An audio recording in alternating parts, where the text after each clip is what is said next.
Bapak Dermatur. Siap, Saya Ibu. Siti Zadanul Rahmah, panggilannya juga. Ntar dulu, mohon izin. Iya. Namanya panggilannya Mbak? Iya. Siapa yang punya? Iya. Oh gitu. Iya, Bu, lanjut. Oke. Saya penyuluh di sana dari Kementerian Bapak Perikanan dalam hal ini membawahi atau mengaku wilayah Wonogiri. Oke, siap. Maksud dan tujuan kami kemarin ini, kami kan mempunyai tugas untuk membuat profil, nih. Untuk membuat profil ya? Iya, membuat profil tentang kegiatan perikanan di Kecamatan Wonogiri. Karena di Desa Sendang sendiri itu kan potensinya paling besar ya Pak dibanding desa lain di Wonogiri. Iya, untuk siap. dari segi perikanan. Siap. Dan karena itu saya mau nyuwun desa untuk keadaan monografi. Oke, siap.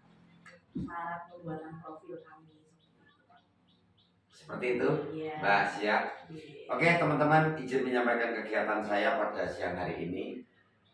Yang ingin kami sampaikan, kami kerapuhan, beliau Bu Siah, itu aja panggilan singkatnya. Yang mana beliau ini hadir ke Desa Sendang untuk minta data monografi. Artinya data monografi nanti ingin dijadikan sebuah profilnya gitu ya. Nah, teman-teman, mumpung ada ahlinya ahli, mumpung ada tahunya tahu, usia ini luar biasa. Sebagai pribadi, saya mengaturkan wilujeng rawuh di ruang kepala desa yang amat sangat minimalis ini ya.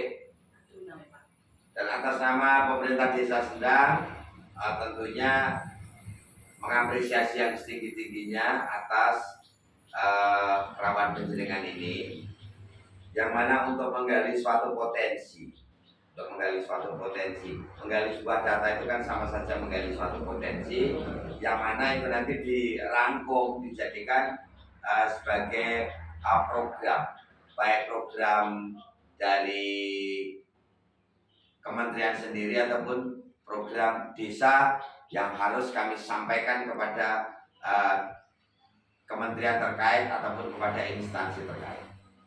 Abu Syah, pertanyaan pertama, kira-kira ini ya, dari perikanan itu nanti bagaimana cara kita untuk mengantisipasi atau meningkatkan ekonomi kerakyatan, yang mana Desa Sendang sendiri mempunyai banyak sekali petani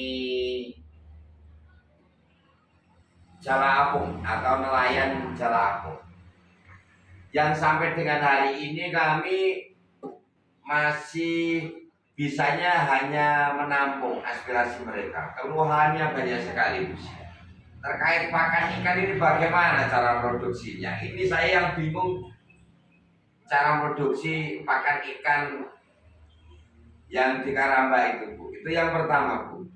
Selanjutnya yang kedua, agar semua itu tidak menimbulkan suatu fitnah yang berkepanjangan ataupun kecemburuan sosial yang berlarut-larut.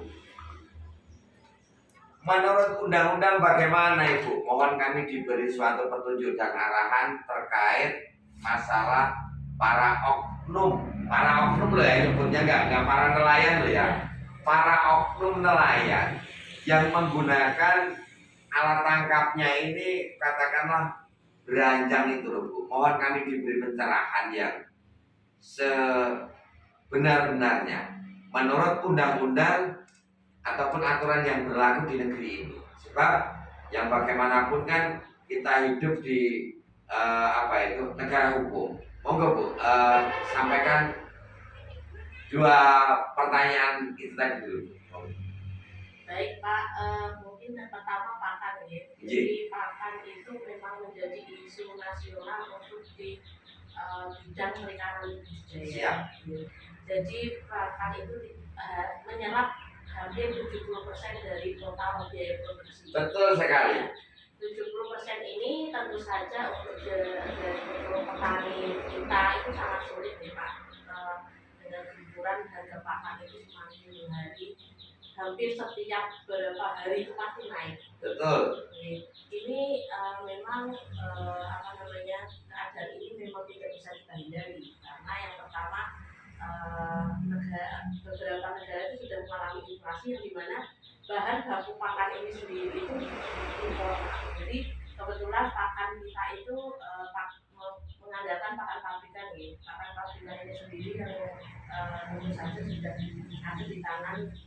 misalnya para apa ya liberal gitu ya, istilahnya sudah dikuasai oleh kaum seperti itu. Nah, kita lihat kalau dari segi apa namanya ketersediaannya Pak, kalau pakan pabrikan itu terjamin gitu, dalam artian petani itu mau butuh pakan pabrikan setiap saat pasti ada. Cuma memang masalahnya adalah harganya naik. Nah, bagaimana cara kita mengatasi kenaikan itu?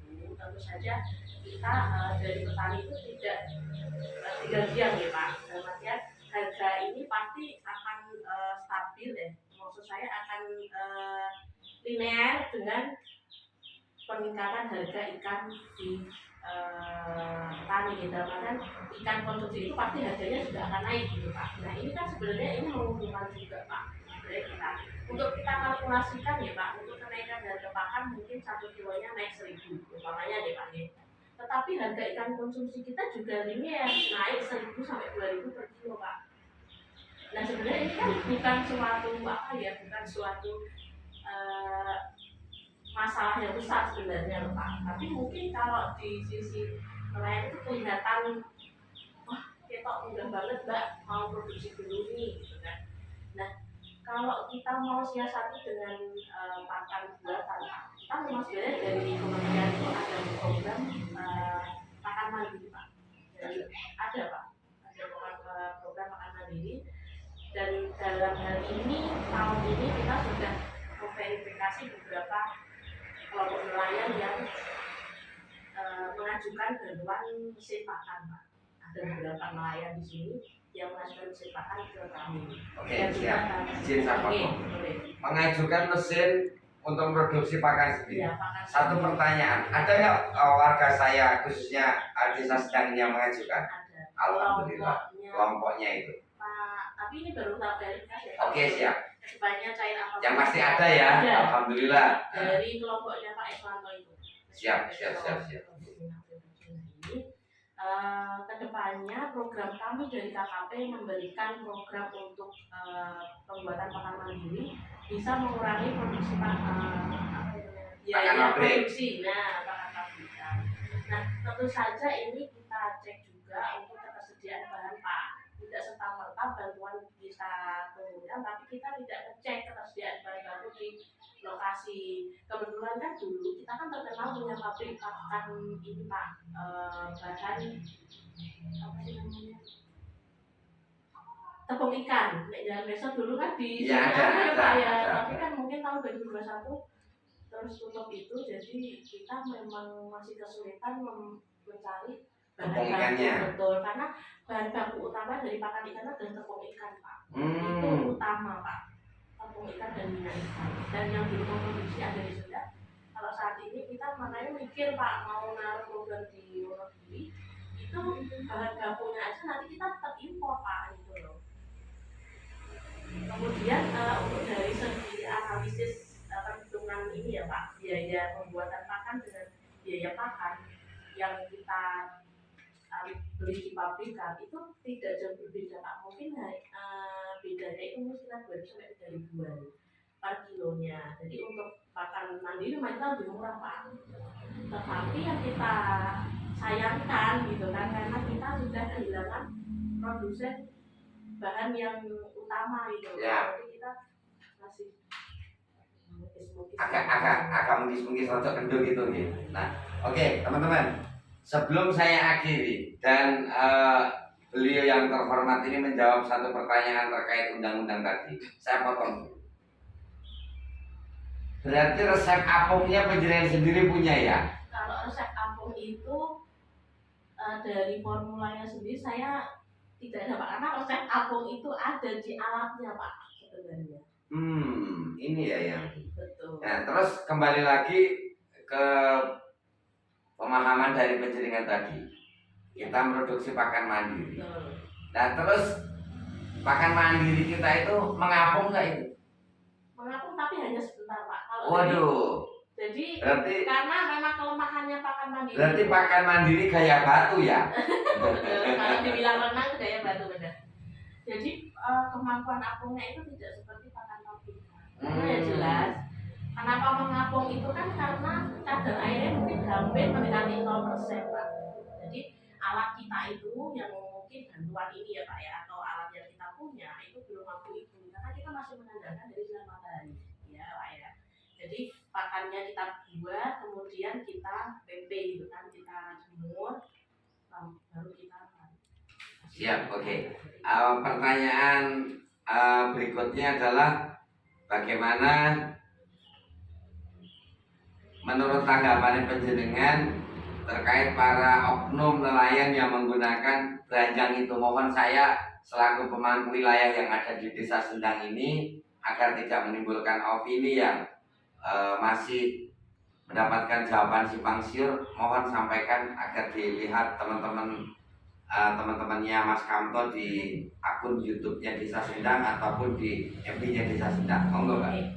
Baik Pak, beranjak kalau di Wonogiri di wilayah Dadan, tapi kalau kita lihat di buku saku untuk enumerator alat tangkap itu namanya leaf net Pak. Jadi leaf net itu adalah jaring angkat. Leaf net ya. Leaf net jaring angkat itu, leaf net ini, mohon maaf Pak, tadi saya bilang Undang-Undang Nomor 8 Tahun 2001, ternyata ini Permen KP Pak. Jadi ada Peraturan Menteri Kelautan Perikanan Nomor 18 Tahun 2021.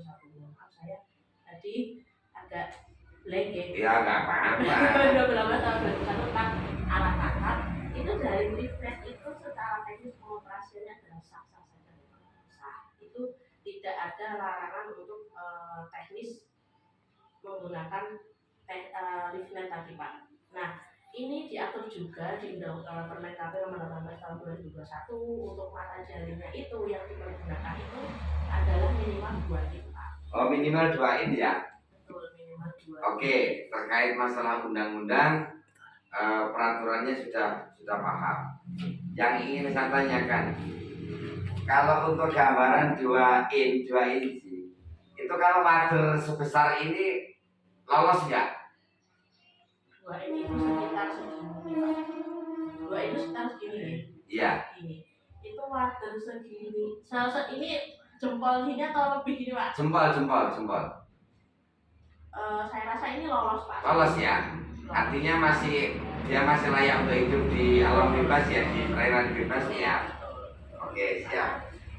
Nah, selagi itu penggunaan itu di atas 2 in mata jaringnya itu masih diperbolehkan, tapi tidak ada tidak ada untuk melarang itu, tidak ada, karena undang-undangnya sudah sah.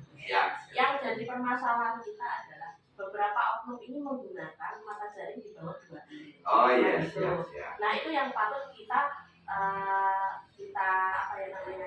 awasi Pak, kita awasi dan kita bina, kita kasih pembinaan. Nah ini dari segi teknis saya rasa ini sudah tidak ada masalah nih kalau dari segi teknis ada permen KP-nya, tapi dari segi software mungkin ini akan menimbulkan beberapa kecemburuan di tingkat pelaku usaha gitu, dari tingkat nelayan, karena apa, belajar itu kan modalnya tidak sedikit ya Pak, modalnya itu lumayan besar dan ini tidak semua nelayan itu mampu untuk membuat jaring leaf net itu sendiri. Nah kecemburuan disinilah yang membuat mungkin ada sentimen. Nah itu agak sentimen itu terhadap para oknum-oknum yang memiliki. Oke, siap. Terima kasih teman-teman. Alhamdulillah wa syukurillah, hari ini saya mendapatkan suatu ilmu yang bermanfaat dari beliau yang terhormat Ibu Sia ini.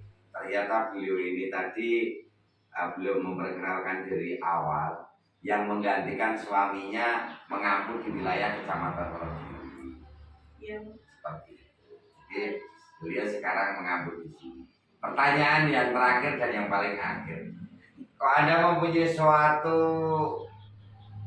pengetahuan yang luar biasa, kalau bahasa ininya mempunyai suatu paradigma yang tinggi. Dulu studi terakhir di mana? Saya terakhir di S1 Perikanan Universitas Diponegoro. Luar biasa. S1 Pak. Ya, terima kasih Mbak Sia atas waktunya dan ilmu yang telah disampaikan tadi. Semoga ini didengar oleh publik dan tentunya ini dapat bermanfaat, memberikan suatu edukasi tidak hanya melalui kampus ataupun di universitas, tapi di di era globalisasi, transformasi digitalisasi ini ternyata kita belajar melalui kita bergabung di salah satu Zoom ataupun di medsos pun kita bisa mendapatkan itu. Semoga ilmu yang disampaikan beliau ini bermanfaat untuk kita semua. Matur nuwun, selamat siang. Wassalamualaikum warahmatullahi wabarakatuh.